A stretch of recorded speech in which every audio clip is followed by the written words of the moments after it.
ফারহান আলী ওয়াহিদের এমন কিছু গোল দেখাবো যা দেখে আপনি রীতিমতো অবাক হবেন।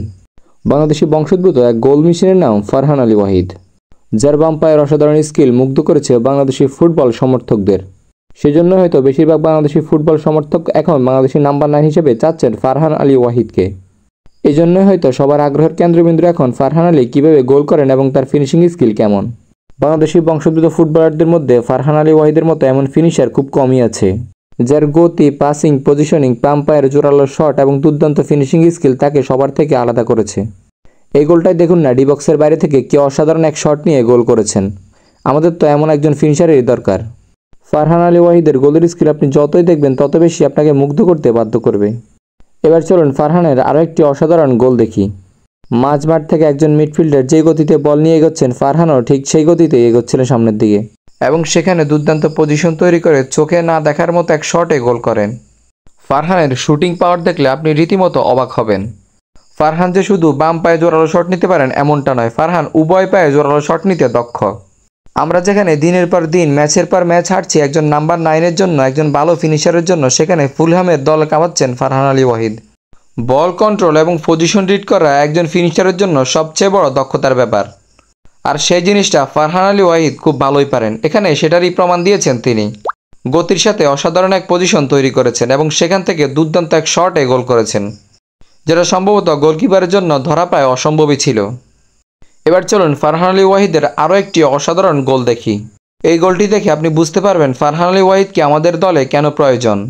দেখুন কি অসাধারণভাবে বল কন্ট্রোল করে দুর্দান্ত শট নিয়ে গোল করেন বারবার। বললাম তো, আপনি ফারহানের গোল যতই দেখবেন ততই বেশি অবাক হবেন। আর হয়তো মনে মনে ভাবতে থাকবেন, এমন একজন ফিনিশার আমাদের জাতীয় দলে থাকলে হয়তো আমরা ম্যাচের পরে ম্যাচ এরকম হারতে হতো না। ফারহান খুব বেশি বল রিড করতে পারেন এবং খুব কম সময়ে শট নিতে পারেন, যেটার জন্য ফারহান খুব সহজে গোল করতে পারেন। ফারহানের এসব শট বেশিরভাগ সময় গোলকিপারের পক্ষে ধরা সম্ভব হয় না। চলুন ফারহান আলী ওয়াহিদের আরও একটি অসাধারণ গোল দেখে আসি। এখানে দেখুন, বল নিয়ে কি দুর্দান্ত গতিতে ঢুকে পড়লেন ডি বক্সের মধ্যে ফারহান, এবং এরপরে যা হওয়ার তাই হয়েছে, গোল। ফারহানের মূল শক্তি হলো ফারহান থ্রু বল খুব ভালো পিক করতে পারেন। যদি আমাদের জাতীয় দলে থাকতো তাহলে সামিদ সোমের সাথে দুর্দান্ত এক কম্বিনেশন তৈরি হতো। সামিদ সোমের সে অসাধারণ থ্রু করা বলগুলো পিক করে গোল দিয়ে দিতেন ফারহান আলী ওয়াহিদ। একজন পারফেক্ট নাম্বার 9-এ যা যা থাকা দরকার ফারহান আলীর মধ্যে সবই আছে। একজন ফিনিশার হিসেবে যা করা দরকার ফারহান আলী ঠিক তাই করেন। এবার চলুন ফারহান আলী ওয়াহিদের গতি কেমন সেটা দেখাই। ফারহান যে খুব একটা লম্বা তেমনটা কিন্তু নয়, তবে বেশিরভাগ সময় দেখা যায় বিপক্ষ দলের লম্বা লম্বা প্লেয়াররা ফারহানকে দৌড়ে বিট করতে পারেন না। এখানে দেখুন না, মুহূর্তের মধ্যে নিজেদের ডিফেন্স থেকে ঢুকে পড়েছেন বিপক্ষ দলের ডি বক্সে এবং সেখান থেকে পেনাল্টিও নিয়েছেন।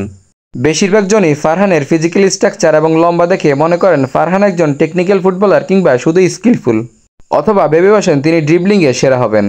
তবে তার ফিজিক্যাল স্ট্রাকচার এবং লম্বা দেখে কেউই ভাবেন না তিনি গতির জন্য সেরা হবেন, কিন্তু তিনি সেটাই করিয়ে দেখেছেন।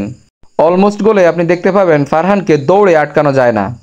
বিপক্ষ দলের জন্য ফারহান সবচেয়ে বেশি বিপজ্জনক হলো ফারহান খুব সহজেই ডি বক্সে ঢুকে পড়ে বল নিয়ে, আর বেশিরভাগ সময় দেখবেন তাকে ট্যাকেল কিংবা ফাউল করে থামানো যায় না। এখানে যদিও ফারহানকে ডি বক্সের মধ্যে ফাউল করে থামিয়েছেন, সেটার জন্য পেনাল্টি জরিমানা দিতে হবে। ফারহানের মতো একজন দক্ষ ফিনিশার, একজন স্ট্রাইকার, একজন পারফেক্ট নাম্বার 9 আমাদের জাতীয় দলে অবশ্যই দরকার। আপনারও যদি মনে হয় ফারহান আলী ওয়াহিদকে অবশ্যই বাংলাদেশ জাতীয় দলে দরকার, তাহলে অবশ্যই কমেন্ট করে জানাতে পারেন। বাপুবে হয়তো এখন থেকে যদি যোগাযোগ করে তার সাথে, তাহলে আমরা পেয়ে যেতে পারি আমাদের পারফেক্ট নাম্বার 9, একজন পারফেক্ট স্ট্রাইকার। আর হয়তো সেখান থেকে আমাদের ফুটবলকে আর কখনো পিছনে ফিরে তাকাতে হবে না, আটকাতে পারবে না কেউ।